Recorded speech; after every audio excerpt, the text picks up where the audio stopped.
But if we continue all of these updates related to Arizona assassinations, an interesting note that perhaps we should end this coverage on, but let's put it right up at the top. The father of the aforementioned girl, the 9/11 baby, Green, on the television news, speaking against the reflexive call for fewer liberties. Victim's father is against further restrictions of freedom. John, how do you explain something like this to your little boy? Well, you know, we haven't started doing that. My son's interested in hunting and in guns in general. He's got Nerf guns and things like that. The only thing I did say is that, you see what happens. And you try to solve problems with guns.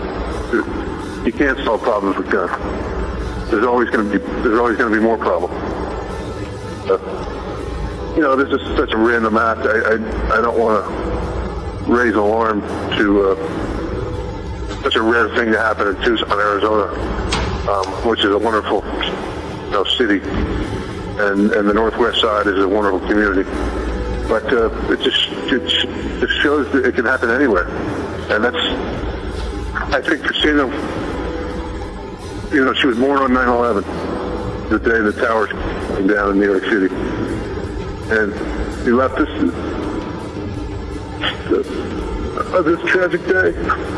But everything in the middle, it was beautiful. We had 9 beautiful years with her. I know she wouldn't want things to change.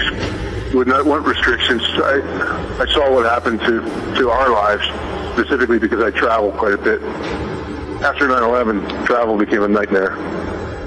We don't need any more restrictions on our society. And there you have it. From one of the victim's fathers. And that is what Glenn Greenwald refers to in another fantastic piece, the reflexive call for fewer liberties.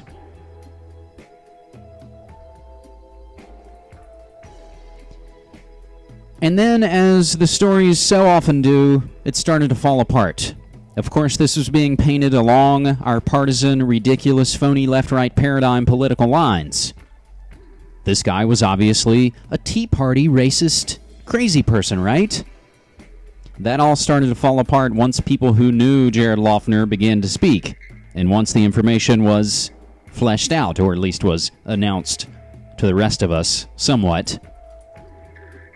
And what's that bombshell? The fact that it's quite the opposite. Jared Loughner has been called very liberal. Fox News has just obtained a memo that details possible links between the accused shooter and at least one anti-government and anti-Semitic group.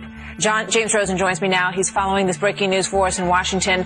Jared Loughner is going to make his first court appearance. We just want to remind everybody that's going to happen moments from now. We will get you to that as soon as it comes in. James, what are we learning about this young man? Martha, good morning. We know that Loughner will be appearing via secure video link from his detention cell for this court appearance. It's a somewhat unusual method. We don't know exactly which court he will be appearing in. He's in FBI custody.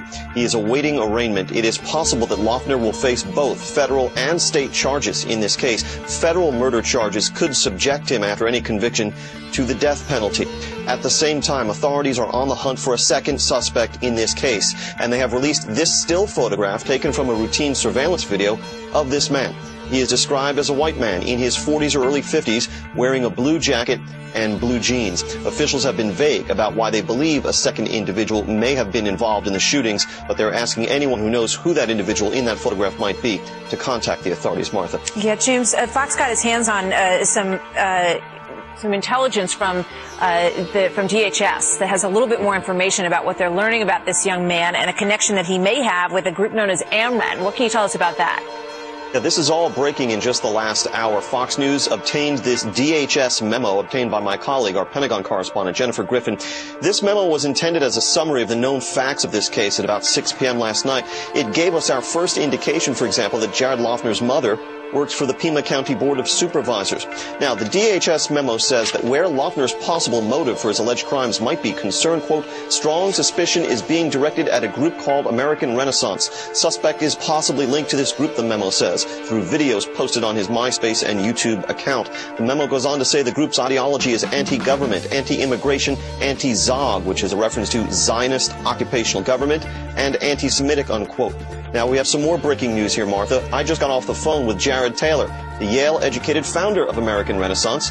The group is unabashedly preoccupied with race and the alleged genetic differences between the races. The Southern Poverty Law Center, which tracks hate groups in America, describes American Renaissance as a self-styled think tank that promotes pseudoscientific studies and research that purport to show the inferiority of blacks to whites. Well, Mr. Taylor says he had never heard of Loeffner until yesterday. Quote, that is complete nonsense. I have absolutely no idea what DHS is talking about. We have never used the term Zog. We have never thought in those terms. Mr. Taylor adds, if this is the level of research we're getting from DHS, then heaven help us. One last note here, Martha. American Renaissance says it has checked its subscriber list going back 20 years and the attendee rolls at its events, and they have no record of Jared Loeffner ever subscribing to their publications or attending those events. All right, good information, James. Thank you for that. We'll see why their name showed up in this internal document and what information or evidence they may have at DHS on this young man. James, thank you very much. Now, that clip didn't exactly explicate Jared Loeffner being very liberal. That was the DHS attempting to connect him to American Renaissance. However, they did mention, of course, the second shooter. I believe that story's now been dismissed, but we'll return to it as we still continue down through all these massive related updates to Arizona assassinations. Loeffner described by a classmate as left-wing pothead. Liberal smear machine backfires after gunman found to be occultist, pot-smoking left-winger. Media already prepared for violence in Tucson. These previous stories all coming from InfoWars, and we'll get to the right-leaning stance of some of that when we reach the end of this posting. But another fascinating angle to this, explored by my man Jeffrey Long at redactednews.blogspot.com. The changing stories. Doctor says Gifford's likely shot in front of head, not back. And we have an accompanying video that you have to check out for yourself, where it's repeatedly said, make no mistake, Gifford's shot in the head by a mystery bullet. Lauren Coleman, the author and coiner of the phrase in the book, Copycat Effect, gets into the Loeffner case. And then we bring in the drugs. Arizona